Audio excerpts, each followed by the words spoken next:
Vous souhaitez vous installer en tant que thérapeute bien-être, soins ou bien dans l'énergétique? Avec Laurence, aujourd'hui, on va vous parler des pièges à éviter absolument quand vous vous lancez pour pouvoir réussir le plus rapidement possible. On en parle juste après le générique, Laurence? Avec plaisir.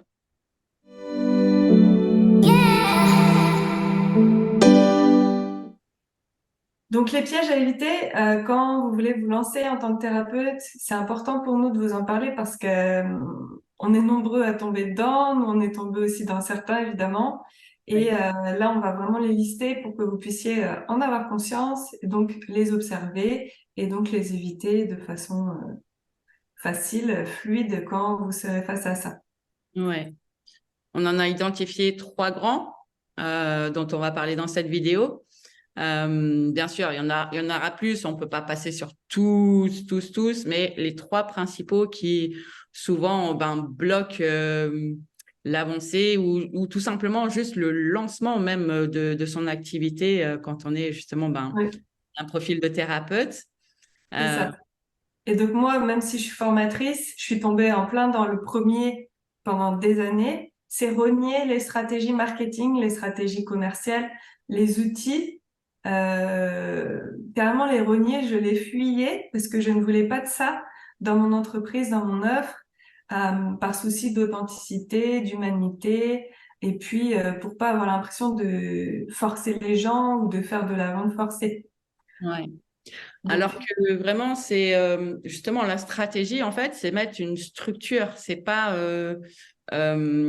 justement mentir, c'est pas voler les gens. Enfin, c'est vraiment ce côté négatif du marketing, en fait, qui fait germer cette croyance-là chez beaucoup de gens, surtout chez les thérapeutes, enfin, voilà, les profils de gens qui sont au service des autres et qui justement sont dans le don, dans le partage et justement, c'est malheureusement les dérives des mauvais marketeurs qui ont insufflé des techniques de marketing de vente agressive. Et du coup, ça a générer cette appréhension souvent de mettre de la stratégie, alors que c'est comme si vous vouliez construire une maison en commençant par les fenêtres, en fait. Si vous n'avez pas les fondations de la maison, ça tient pas, quoi. Donc, ou en tout cas, votre maison, elle avance pas, quoi. ouais. Je vais donner un exemple concret. Par exemple, on a une offre, on veut la vendre. Eh bien, moi, je la vendais en continu tout le temps à ceux qui seraient appelés, tu vois, vibratoirement par l'offre. Alors que préparer quelque chose, une présentation avec une offre limitée dans le temps et des fermetures limitées dans le temps, ça permet en fait, moi je vois ça comme ça maintenant et ça m'aide beaucoup, déjà de potentialiser l'action, parce que Ouais. sinon on s'épuise à faire des choses et puis qui sont pas forcément entendues. Et d'autre part, ça met les gens en fait dans une sphère énergétique, une zone d'énergie positive pour eux, parce que peut-être que s'il y avait pas ça, ils ne sauraient pas passer à l'action pour eux-mêmes. Ils seraient submergés par leurs soucis quotidiens, par leur environnement actuel, qu'on veut leur faire passer, puisqu'on cherche à les faire évoluer, à les faire se transformer. Et du coup, ils sont à l'étape d'avant, ils sont pas à l'étape à là où on va les emmener. Donc, il faut les aider un maximum à prendre une décision positive pour eux, pour qu'ils puissent, voilà, aller de l'avant, faire un pas, et pas dans la souffrance, vraiment dans la joie et dans la guidance du cœur. Ouais. Dans l'envie et dans l'élan de vie, en fait. C'est Euh, ça. Et moi aussi, je vois la contrepartie de toi pouvoir aussi gérer ton temps et construire ta vie idéale, en fait. Comment est-ce que ton activité s'intègre dans ta vie tout court et comment ta vie tout court est épanouie avec ton activité. Et ça, en fait, d'avoir une stratégie en place permet aussi cette gestion-là, en fait, du temps, de ce qu'on veut partager, etc. Parce que derrière stratégie, il n'y a pas que du marketing, il y a de la communication, il y a euh, notre business model, comment est-ce qu'on construit, voilà, plein de questions derrière sur la structure de notre entreprise. Souvent, pour les profils de thérapeutes bien-être, on impose, entre guillemets, d'avoir un cabinet où on reçoit de 9h à midi et de 13h à 18h, alors que c'est pas forcément le bon modèle d'entreprise pour soi. Et c'est justement tout ça qui est intéressant et qui est voilà, compris et décidé et mis en place par la stratégie, en fait. Mm. Tout ça Donc, aussi. il y a deux grands cadeaux finalement à mettre en place des stratégies pour son entreprise, pour son activité. Enfin, il y en a même trois. C'est favoriser son impact au plus grand nombre, sa communication, etc. Oui. C'est gagner en liberté, puisque après tout, on change de vie et on crée sa vie professionnelle pour avoir cette liberté de temps et voilà, c'est important.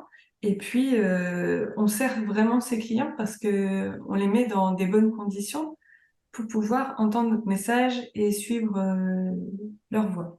Ouais. Et d'ailleurs, ça découle sur notre deuxième point qui est de ne pas s'écouter, en fait, de ne pas se faire confiance, ne pas suivre son élan du cœur, son Ouais. intuition. Et ça aussi, voilà, c'est le deuxième point qu'on voulait voir ici ensemble. Cécilia, euh, ça, Ça, c'est c'est vraiment... vraiment un gros piège. Ouais, Encore une fois, pour être passé par là et pour avoir vu ouais, plusieurs de nos élèves y passer également, je vous explique un peu le schéma. On est dans une vie qui nous montre petit à petit qu'elle ne nous convient plus. On ouais, souffre de manière un petit peu différente. On choisit de changer de vie.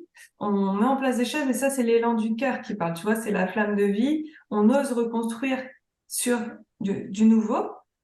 Et hop, on retombe on mm, apprend un métier, on apprend des outils, on regarde autour et on redonne à l'extérieur le pouvoir. le pouvoir, le choix, la responsabilité, alors que ça vient de l'élan du cœur à la base. Et ça, il faut vraiment pas le perdre quand on est entrepreneur. Et du coup, ça, c'est vraiment une grosse erreur que de perdre ça. Et donc, les stratégies à adopter, on parle beaucoup de stratégies aujourd'hui, Ouais, euh, les solutions à adopter au quotidien, c'est se recentrer régulièrement, s'ancrer, prendre soin de soi, faire de la méditation, se balader en nature. Ne pas oublier de prendre du temps pour soi, ouais, vraiment, pour pouvoir écouter de quelle manière on est guidé. Est-ce que c'est notre corps qui nous parle? Est-ce que c'est nos émotions? Est-ce que c'est voilà notre fatigue? Alors s'écouter, voilà, par rapport à sa guidance et pas par rapport au mental, hein, j'entends bien. Je fais bien la différence. ouais, c'est ça. Oui, c'est vraiment continuer à suivre et à faire confiance, en fait, l'élan qui nous a poussé à faire ce changement. Et ensuite, c'est vrai qu'on peut être rattrapé aussi euh, sur ce chemin-là, en fait. Et du coup, c'est vraiment garder cette impulsion de s'écouter, de se faire confiance, en fait, de Ouais, faire confiance à l'intériorité et non pas aux facteurs extérieurs qui viendront toujours, en fait, nous ouais, secouer d'une manière ou d'une autre, en fait. c'est ça. Et donc ça va être le troisième point, la gestion du mental et des peurs. Ouais. Euh, mais là, moi, je vous inviterais vraiment, pour vraiment donner des choses concrètes aux personnes qui nous regardent, Ouais. je vous inviterais vraiment à observer de quelle manière la vie vous a mené là où vous êtes. Mm. Qu'est-ce que, qu'est-ce que vous avez reçu comme message, comme belle synchronicité? Qu'est-ce que vous avez fait pour générer ces belles synchronicités? Est-ce Mhm. que c'est des moments où vous prenez plus soin de vous? Est-ce que d'observer ça, Mm. comment en fait la vie vous a guidé jusque là où vous êtes maintenant et d'essayer de remettre ça dans votre quotidien, même quand vous allez être entrepreneur débordé par plein d'actions, même si vous êtes enthousiaste, etc. Ouais. Pour déjà s'apaiser, se ressourcer et puis toujours avoir cette guidance et cette clarté qui vient du cœur, qui vient de sa flamme intérieure et qui n'est pas dirigée par l'extérieur. Ouais.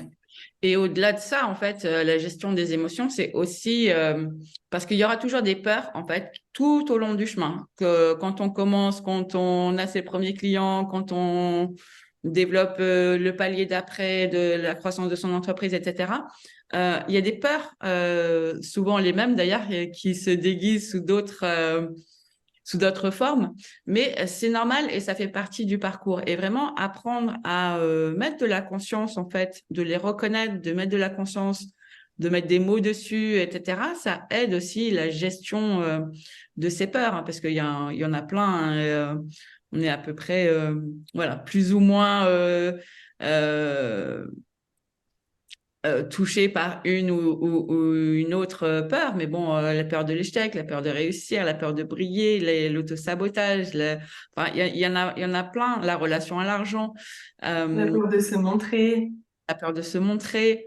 Vraiment, il y en a tout un panel apprendre à gérer ces émotions-là, ça fait aussi partie des pièges à connaître pour pouvoir les éviter, en fait. Ouais. Et Ça, c'est le troisième gros point pour moi. C'est vraiment apprendre à gérer ses peurs ouais, avant de rentrer dans ce processus-là. ouais, Donc, apprendre à se connaître, comment on fonctionne, donc en positif et puis aussi en négatif. Et voilà, accepter tout ça, apprendre à se voir, à s'observer. Et comme ça, on peut guider le bateau, se diriger de façon beaucoup plus stable finalement. Parce qu'on peut être déstabilisé par rien. Quand on apprend à se connaître, qu'on apprend que ses peurs finalement et ses émotions négatives sont des guides, sont des boussoles et nous montrent le chemin. Enfin, il n'y a pas de raison d'avoir des angoisses, d'être anxieux, d'être tétanisé par la peur en fait. C'est juste un message. ouais, c'est vrai. Mais comme on nous a jamais appris à voir la peur de cette manière-là, avec cette perspective-là, euh, c'est vrai qu'on est en général en réaction dans la peur. On est dans l'état primitif de notre système nerveux. Donc, comme on ne met pas, on n'a pas appris à mettre de la conscience en fait sur, OK, que me dit cette peur, que me dit cette angoisse que je ressens, que me dit ce début d'anxiété, etc. Et justement, comme tu viens de le dire, avoir ce détachement pour pouvoir comprendre en fait, ben, qu'est-ce qu'elle veut me dire en fait cette peur, quel est le message. Euh, Et d'ailleurs, ouais, si vous êtes bouleversé par vos émotions, que vous n'avez pas géré, vraiment que vous êtes hypersensible et que vous subissez complètement, moi je vous ouais, conseille même de faire le travail sur vous avant de commencer une formation, avant de commencer une reconversion professionnelle. Moi personnellement, j'ai créé un programme là-dessus parce que c'est ma passion. Hein. Moi, j'ai vécu des crises d'angoisse et tout, et aujourd'hui, j'ai créé mon entreprise depuis 8 ans et je j'ai vraiment appris à me connaître et puis à déceler les pièges justement et en faire une force en fait. mm, Je suis plus un roseau, un bambou, tu vois, un saule, quelque chose de flexible maintenant. Je mm, suis capable de m'adapter. Je ne peux plus être complètement déstabilisée par quelque chose. Et ça, je pense que c'est vraiment la force pour que le bateau il puisse avancer de façon stable de manière durable. Parce que le début, c'est toujours magnifique, c'est toujours des paillettes, tu vois, tu rentres en formation, après tu... Et souvent, on s'arrête à compétences métiers. Mais quand vous vous lancez en tant qu'entrepreneur à votre compte, ce sera pas que compétences métiers, ce sera aussi compétences entrepreneuriales et ce sera aussi apprentissage sur vous-même, sur ouais, vos fonctionnements de peur, vos fonctionnements émotionnels. Et puis, bah, avec tout ça, vous pouvez, si vous avez déjà fait le travail sur tout ça, vous pouvez y aller déjà plus sereinement. Et ouais, sinon, nous, on est vraiment là pour aider les gens. ouais, Toi, toutes les compétences entrepreneuriales aussi et l'accompagnement des gens, puisqu'on est présent, toi comme moi, dans tous nos processus de formation. Moi, j'apprends les compétences métiers bien-être, mais je suis là déjà dans le projet personnel des gens. Toi, c'est pareil dans les compétences entrepreneuriales. On fait aussi une formation commune pour créer son entrepreneuriat conscient pour les thérapeutes du bien-être. Donc, comme ça, on a toutes nos compétences alliées pour pouvoir accompagner les gens. Et tout ce qu'on crée, en fait, c'est pour vous, c'est pour ces personnes qui sont euh, hypersensibles. Enfin, moi, c'est vraiment ce qui me touche particulièrement. Euh, ou au potentiel, voilà, les personnes où, voilà, ça fuse à l'intérieur, il y a vraiment du feu, il y a vraiment de l'énergie, il y a une lumière, il y a une volonté, il y a de la détermination. Et ouais, ce serait trop dommage d'être tétanisé par la peur, en fait. ouais, absolument. Et donc, on veut vous accompagner pour que vous puissiez réussir votre projet de vie, parce qu'on est conscient que c'est aussi un projet de vie global. Ouais, tout Je à sens fait. dire quelque chose là-dessus. Hein? Non, non, j'allais dire oui, parce que c'est dommage en fait de priver le monde en fait de vos talents, de ce que vous avez à apporter, parce qu'on a tous quelque chose à apporter, et parce que vous êtes bloqué par des peurs, parce que vous êtes retenu par ne pas oser, ne pas sortir de votre zone de confort, etc. Et c'est ça en fait que je voulais dire, c'est que euh, au-delà de la peur, au-delà en fait de tout ce qui chamboule émotionnellement, eh ben il y a un beau cadeau en fait, et il faut juste traverser, avoir euh, tenir assez l'envie et faire confiance à son intuition de départ assez fort pour traverser cette petite zone de turbulence en fait. Et c'est vraiment une période et ça passe en fait. Et c'est ça qu'il faut que les gens comprennent en fait, c'est que au-delà de cet épisode émotionnel et voilà oui, qui peut vraiment bousculer. Euh, c'est pour vous, c'est en fait, on parlait tout à l'heure de signes et c'est vraiment ça en fait, c'est changer sa perspective sur ces ressentis-là, que ce sont des guides qui vous poussent à justement aller dans cette voie-là. Parce que si vous n'avez pas peur, ben en fait, c'est que c'est pas assez C'est pas ambitieux. Pour revenir à l'ambition dont on parlait en début de vidéo, si vous n'avez pas cette peur-là, finalement, c'est que vous n'êtes pas sur la bonne voie, finalement. ouais. On peut le J'ai résumer j'ai comme ça. écouté, tu sais, j'aime bien écouter Sadhguru sur YouTube et Ouais, il a fait une vidéo très courte en disant les gens qui restent dans leur zone de confort, les mhm, âmes qui restent dans leur zone de confort, c'est les âmes qui n'évoluent pas. c'est Et nous, ça. les personnes à qui on a affaire, c'est des gens qui veulent évoluer et pour ça, il faut tout le temps sortir de sa zone de confort. Ouais, tout à Donc, il faut apprendre à gérer ça, tout simplement. Et c'est vraiment ce qu'on vous donne en plus de toutes les compétences, formation professionnelle qu'on peut vous donner. C'est ce qui fait notre différence, quoi. Exactement. Parce que justement, nous, c'est notre passion. On a fait le parcours nous-mêmes et puis on a amené plus d'une centaine de personnes maintenant sur ce chemin-là de transition de vie, de reconversion professionnelle. Et donc, on aime toujours autant ça, comme au premier jour, si ce n'est Ah plus, ouais. je crois. Oui, parce qu'en plus, on se nourrit de Bien tous sûr. ces clients, de toutes ces personnes. Nous, on ne cesse d'évoluer aussi personnellement dans notre vie privée, dans notre vie professionnelle. Et du coup, tout ça, ça commence à faire de la sacrée matière, quoi. Exactement. En tout cas, je pense qu'on peut arrêter ici et puis vous inviter à nous joindre grâce aux liens qui seront sous cette vidéo si ça vous parle, si c'est le bon moment pour vous, si vous avez assez peur pour vous lancer. Et nous, on vous dit à la semaine prochaine avec un nouveau sujet. Ciao, Cécilia.